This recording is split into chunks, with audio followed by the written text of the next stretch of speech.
السلام علیکم ورحمۃ اللہ وبرکاتہ۔ امید ہے آپ سب خیر و عافیت سے ہوں گے۔ تو میں ہوں حافظ عبداللہ واحد۔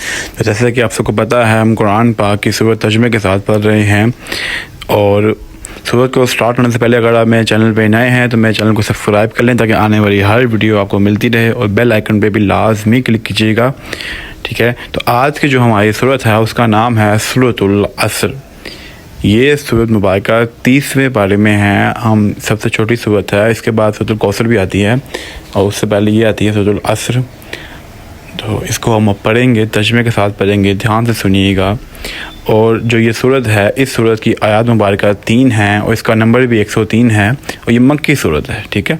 اس کا نمبر بھی 3 ہے، 103، اور اس کی آیات مبارکہ بھی 3 ہیں، اور یہ مکی سورت ہے، یہ مکہ میں نازل ہوئی تھی۔ اس کو ہم شروع کریں گے۔ اعوذ باللہ من الشیطان الرجیم، بسم اللہ الرحمن الرحیم۔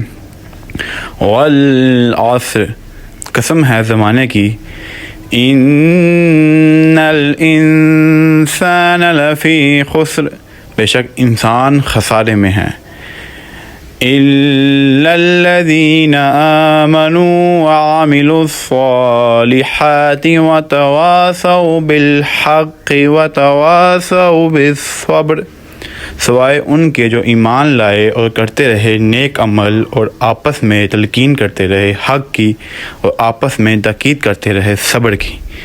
لیکن یہ تھی ہماری آج کی صورت۔ امید آپ کو اچھی لگی ہوگی ویڈیو، تو لازمی شیئر کریں اور اس کو لائک کریں اور کمنٹ کریں۔ ملتے ہیں آپ سے نیکسٹ ویڈیو کے ساتھ، اجازت دیجیے گا، اللہ حافظ۔ صدق اللہ العظیم۔